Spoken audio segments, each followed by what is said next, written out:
Vamos lá, começamos o capítulo mostrando na capa a bicicleta que tanto amamos desse mangá. Vemos a bicicleta estacionada enquanto o Mame Rider se prepara para o combate contra mais um crime. A mensagem da sua capa carrega que ele tem um modo de vida que é contado através das suas rotinas.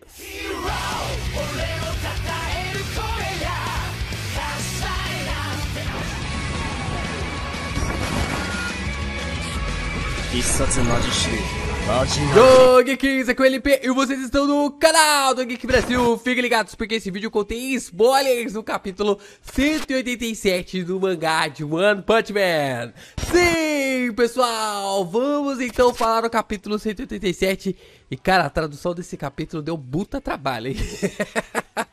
Então, já deixa o like de vocês, deixa o like, gente, deixa o like pra valer. Cara, quero já chegar em um minuto de vídeo sem likes, tá? Sem likes, porque a tradução desse vídeo deu um puta trabalho mesmo. Mas vamos lá, se inscreve também e compartilha esse vídeo com seus amigos, né? Já ajuda a gente pra caramba só de você fazer isso. E se você pensar com carinho, você pode também se tornar membro aqui do canal ou se inscrever lá no meu canal de Reacts. O Reacts do Geek Brasil tá lançando vídeos todos os dias sobre os animes da temporada e também a gente vai começar a trazer os animes consagrados. Então vai lá, se inscreve, o link está na descrição. Vemos alguém narrando que alguém disse certa vez: o fracasso na vida começa quando você deseja ser alguém que não é como você.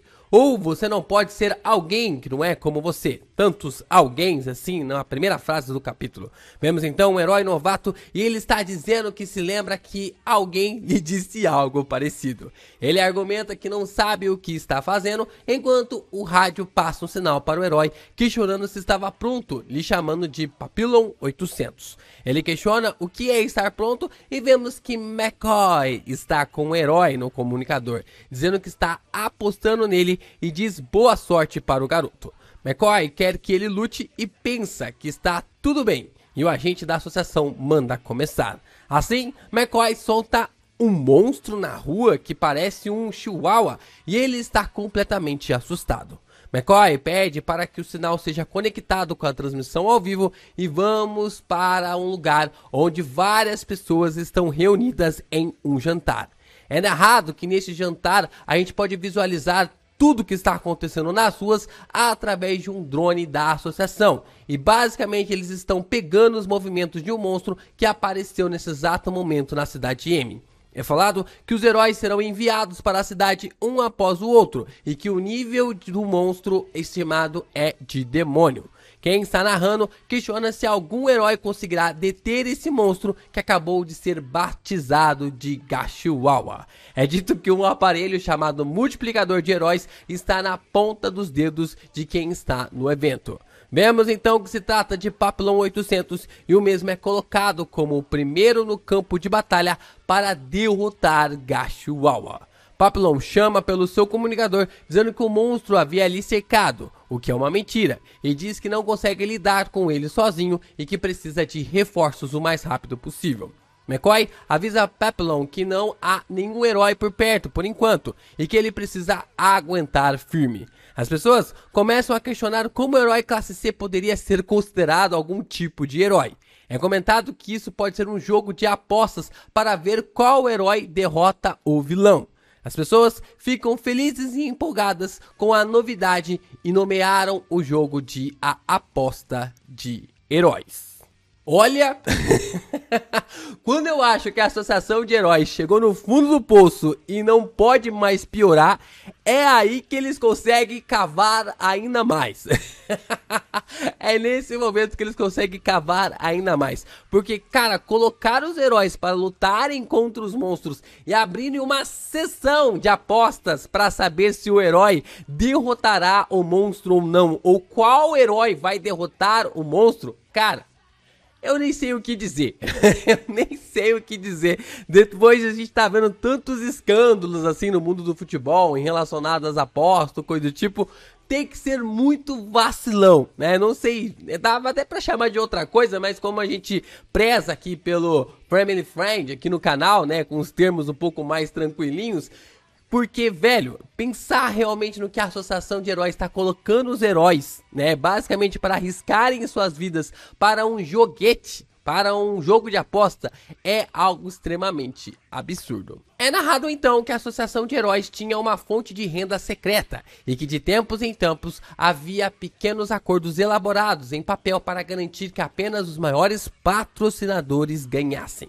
O que vemos é a alegria de vários patrocinadores e Peplum começa a pensar que se trata apenas de um nível demônio, mas que o monstro até mesmo parece ser do nível lobo. Ele pensa que não pode falar muito bem disso porque na verdade ele não é Peplum 800 da classe C número 33, mas sim Marui Dayanke da classe B número 4. Ou seja, ele é um herói forte disfarçado de um herói mais fraco, ganhando e acertando o monstro disfarçado de mais forte do que realmente é.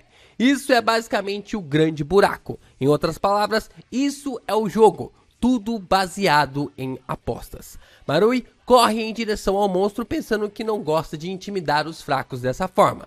Assim, ele diz que vai bater no monstro e espera que ele lhe bata de volta. McCoy sorri dizendo que o plano havia começado e que era para Marui, como Peplum 800, fazer o trabalho correto. O patrocinador diz ali em seu pensamento que se dará bem nesse dia. Ele sorri, feliz da vida, pensando que vai apoiar seu herói nesse jogo. Gashiwawa fica assustado com a presença de Marui e se contrai. Mas sua aparência, na verdade, mostra outra coisa. Ele dá um soco absurdo em Marui que lhe destrói completamente. O rank 4 da classe B cai para um soco contra um Chihuahua mutante. Todos começam a sorrir ali pela atuação entre aspas do herói, mas ele realmente foi pego em um puta socão do Gashiwawa. Marui questiona como o monstro poderia ser tão forte assim e se pergunta onde estava o nível lobo que haviam prometido. Então, temos um flashback do herói com suas roupas originais e com seu uniforme escrito com magia e sua manga na forma que está escrito ali o seu nome. Ele está conversando com o McCoy, questionando o que estavam fazendo, sobre estarem brincando com a vida dos heróis. Marui questiona como que a Associação de Heróis quer que ele faça parte de um esquema criminoso desses, e McCoy apenas responde que sabe de tudo que ele dirá, mas a escolha de aceitar está nas mãos dele.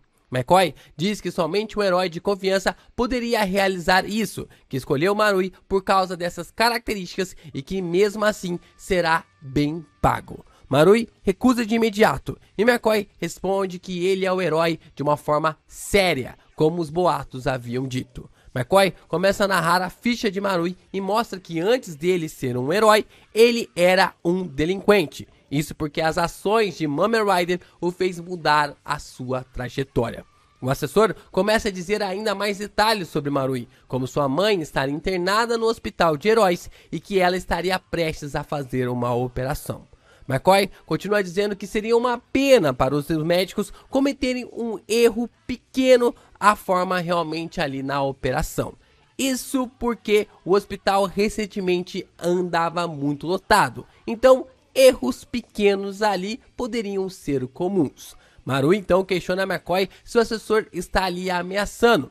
E ele acaba dando uma de louco, questionando sobre o que o personagem estava falando. McCoy continua dizendo que a mãe de Marui recebe os melhores cuidados porque o jovem é um herói. O assessor questiona que Marui se beneficia do hospital, mas não quer ser responsável por manter o hospital ativo. Ele continua questionando Marui que ele sabe que é preciso muito dinheiro para apoiar o trabalho de um herói e que essa é apenas uma das várias maneiras de ajudar as pessoas.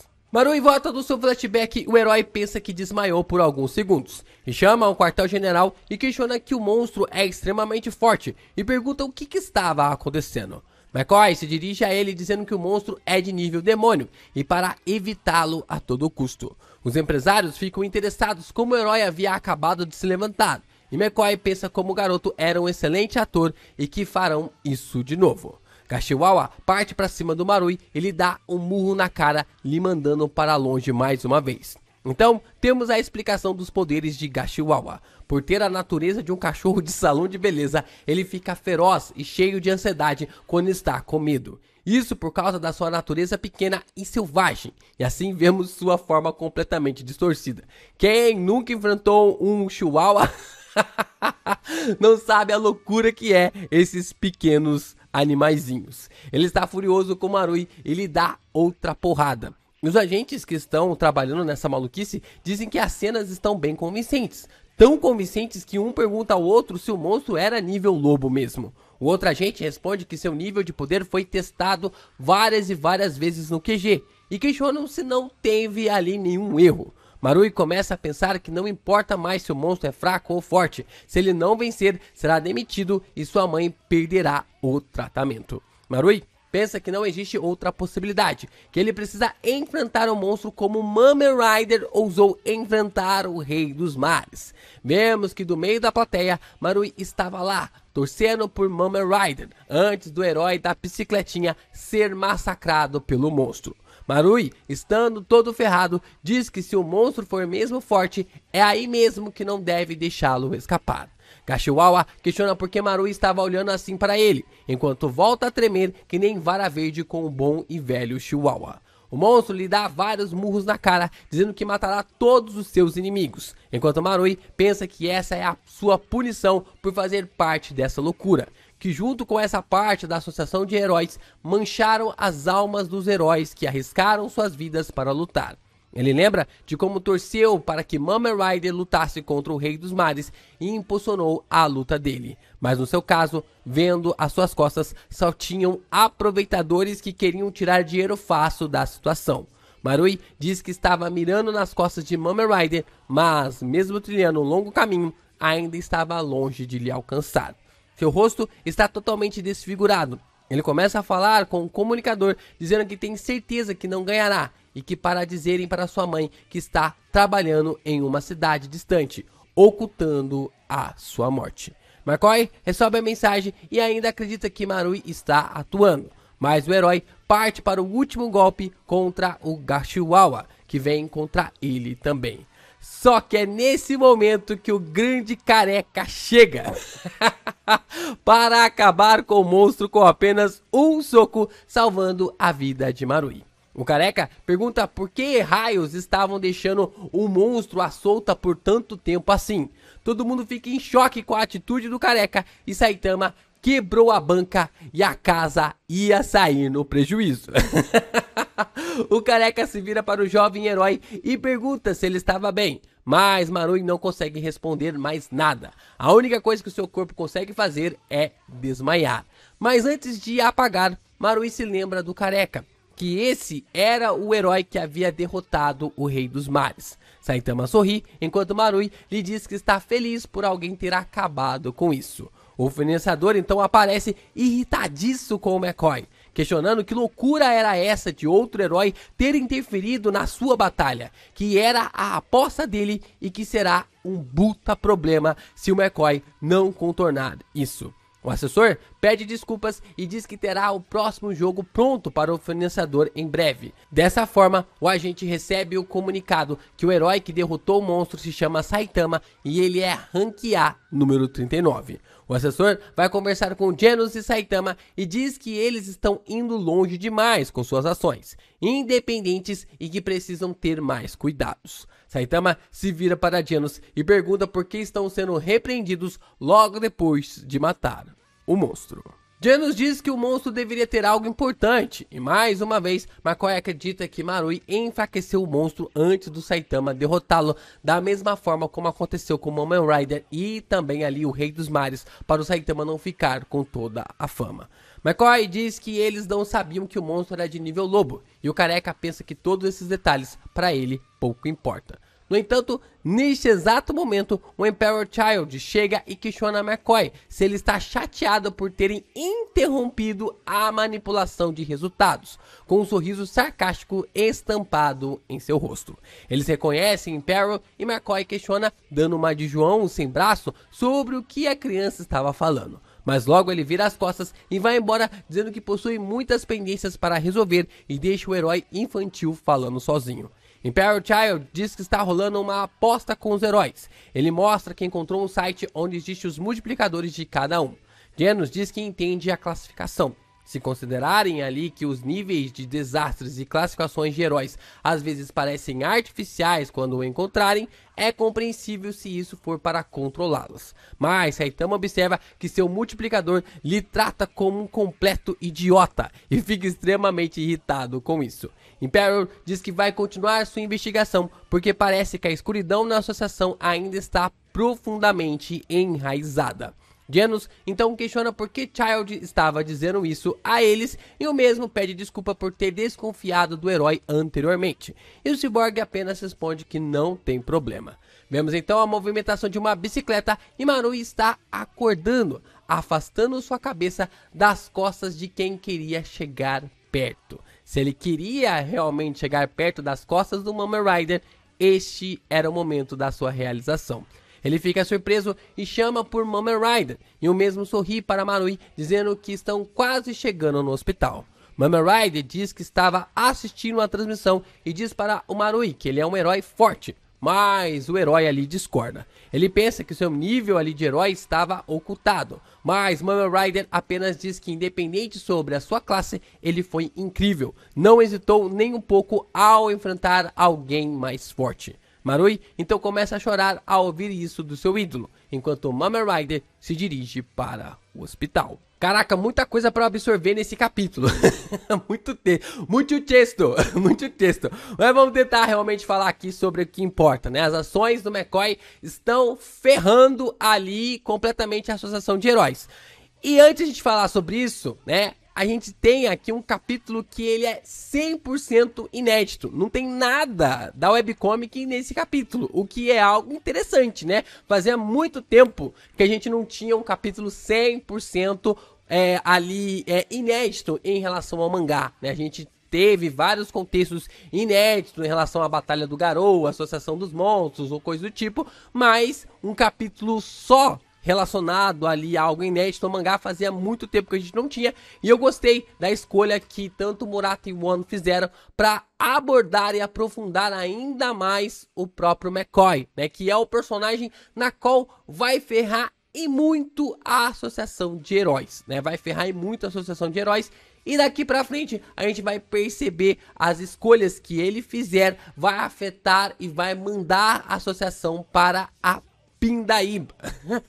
Eles vão ficar numa pindaíba e isso vai ser maravilhoso. Ver realmente quanto eles podem se ferrar vai ser algo ainda mais incrível. Vamos até a casa do Saitama e o herói está com uma mansão em sua cabeça sobre seu multiplicador de 20, que nem mesmo consegue dormir. No outro dia cedo, Genos questiona o que aconteceria se o sensei apostasse nele mesmo e derrotasse o monstro, mas Saitama discorda. Então ele começa a criar um plano para fazer os apostadores perderem todo o dinheiro nas apostas. Só que nesse momento, Genos lhe questiona sobre os apostadores que apostaram muito e que tentarão apostar tudo para se recuperarem novamente, o que faz o Saitama concordar, verificando que o seu plano era extremamente falho. Saitama então verifica em seu celular e percebe que o multiplicador é público, e com isso o monstro surge para eles enfrentarem, interrompendo todo o seu planejamento. Mas no meio da ida deles para lidarem com o monstro, um assaltante surge usando um carro de Fórmula 1. Isso mesmo, gente, isso que vocês ouviram. Um assaltante surge usando um carro de Fórmula 1 e ele roubou a bolsa de uma senhorita. Saitama fica entre decidir matar o monstro ou ajudar a senhorita que foi roubada, mas decide por ajudar a moça e Genos então avisa que o monstro havia sido morto pela Tatsumaki. As pessoas começam a aplaudir o Saitama por causa da sua atitude e ele apenas fica triste por estar agindo apenas pelo dinheiro e que estava arrasado. Mas então, a senhorita lhe oferece um anel. Ele diz que lhe dará 10% do que estava em sua bolsa, mostrando um anel ali de diamante. Saitama admite que, embora tenha hesitado bastante, devolveu o anel, dizendo que ele era um herói, não por interesses financeiros. Muito legal o Murata e o One focarem nessa parte do Saitama, de que ele é um herói não por interesses financeiros. Por mais que ele fale, né, que recebendo um salário é algo bom ali na associação de heróis e tal, e todo trabalhador é justo pelo seu trabalho ali, o seu salário, na verdade, né, todo trabalhador ele é justo ali através do seu salário, é justificado através do seu salário. Isso é algo até mesmo ali legal, porque o Saitama, ele é um herói por hobby. Ele mesmo fala que ele não quer, ele nunca pensou ali em ficar milionário, rico, né? E esse capítulo foi o primeiro que mexeu ali com essa tentação dele. E aí logo depois ele voltou em si, né? Falou, não, eu só sou um herói por hobby, ponto, né? A forma realmente como isso foi abordado na história, foi abordado na trama, deixou até mesmo essa situação e essa atuação do Saitama de uma forma, de um jeito ainda mais interessante.